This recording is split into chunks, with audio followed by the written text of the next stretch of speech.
to eat with your left hand or drink with your left hand, because Satan eats and drinks with his left hand. Muhammad commanded people to drink camel urine. In Sahih Muslim we read, Anas B. Malik reported that some people of the tribe of Ukul, or Urena, came to Allah's messenger and they found the climate of Medina uncongenial. Allah's messenger commanded them to milk she-camels and commanded them to drink their urine and their milk, unquote. We see a similar command in Sahih Bukhari to drink camel urine as medicine.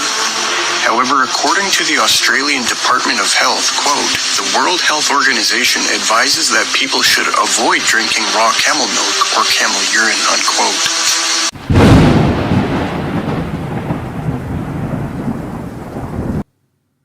Wow. So the false prophet Mohammed told his followers to drink camel's urine. Let's see what the Most High God says. Leviticus chapter 11 verse 4.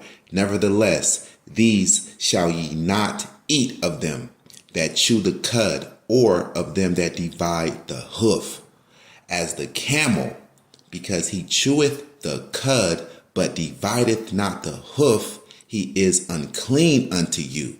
All right. Now we're here in the Quran, chapter 17, verse 1, and we're going to be reading how the false prophet Mohammed went to a temple that don't exist. 17, verse 1, holy is he who carried his servant by night from the holy mosque in Mecca to the farther mosque in Jerusalem, whose surroundings we have blessed, that we might show him some of our signs. Indeed, he alone is all hearing, all seeing. Okay, now during the time of the false prophet Mohammed, a temple in Jerusalem did not exist. There was only 2 temples in Jerusalem's history. The Babylonians destroyed one and the Romans destroyed the other in 70 CE. So during the time of the false prophet Mohammed, there was no temple in Jerusalem. Okay, so this is fake. And you can't say it's talking about the mosque that was built in Jerusalem, because the mosque that was built in Jerusalem was built after the false prophet Mohammed's death. It says right here, regardless, the rough estimate of when the mosque was built is between 685 CE to 715 CE, the period of Caliphate's reign. Around 714 CE, Jerusalem experienced earthquakes that destroyed the eastern portion of the mosque, but it was rebuilt. So Yahweh himself destroyed this mosque by sending an earthquake to the Holy Land, but these heathens, these Muslims, ignored the sign and rebuilt it again. And the Most High is going to destroy that place again. But what we wanted to see is that this mosque was built after the death of the false prophet Mohammed. The false prophet Mohammed died June 8, 632 CE. And how did the false prophet Mohammed die? Well, let's read about it in the unholy Quran. In the unholy Quran, chapter 69, verse 44 through 46. And if he, Mohammed, had forged a false saying concerning us, Allah. Wait a minute. Us? God is a us now in the unholy Quran? He's a polytheistic God now? Man, whatever. From the top. And if he, Mohammed, had forged a false saying concerning us, Allah, we surely should have seized him by his right hand or with power and might, and then certainly should have cut off his life aorta. Okay, an aorta is your main vein that flows from your heart to your neck. Sometime after Mohammed ate poisoned meat and was dying, he exclaimed, narrated by his child wife Aisha, the prophet in his ailment in which he died used to say, "Oh, Aisha, I still feel the pain caused by the food I ate at Kabar. And at this time, I feel as if my aorta is being cut from that poison." So, God said in the Quran that if Muhammad was indeed a false prophet, then he would have him killed by having his aorta cut. Then, when he was dying, he said he felt as if his aorta is being cut. So he died in the same exact way that God said he would die if he was a false prophet. So it's confirmed, it's certified that Mohammed is a false prophet. He died exactly how the Quran said he would die if he was a false prophet, by having his aorta cut. And guess who killed him? Yeah, guess who poisoned the false prophet Mohammed? Yep, us. Yeah, that's right. The false prophet Mohammed was killed by a Judite, and on top of that, it was a woman.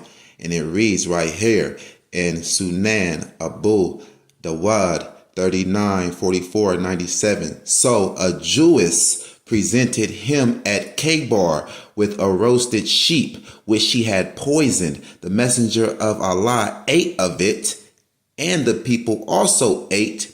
He then said, "Take away your hand from the food, for it has informed me that it is poisoned." Asari died, so he, the false prophet, sent for the Jewess and said to her, "What motivated you to do the work you have done?" She said, "If you were a prophet, it would not harm you. But if you were a king, I should rid the people of you." The messenger of Allah then ordered regarding her, and she was killed. And this also confirms that he is a false prophet, because if he wasn't a false prophet, then the poisoned lamb wouldn't have harmed him. But as we know, this was the cause of his death, this poisoned meat at Kabar. So all through the unholy Quran, we see that the false prophet Mohammed is desperately trying to convince everyone that the Most High cast away his people and that his chosen people are not the Israelites anymore. Then the Most High killed this false prophet by the hands of the Israelite. And on top of that, which makes it more embarrassing, it was an Israelite woman that killed him. Understand that? Yeah, the Most High had his chosen people kill this false prophet of the Arabs. Understand that? And here we see that Muhammad confessed that he was a false prophet. "I have fabricated things against God and have imputed to him words which he has not spoken." Confirmed. He's a false prophet. He even admits it himself. So why are y'all following this false prophet again? Oh yeah, because of this white boy criminal, Wallace Fraud Muhammad. This white boy started the black religious group, the Nation of Islam. You see right here? Can you see right here? This is a white man. Yeah, he started the Nation of Islam.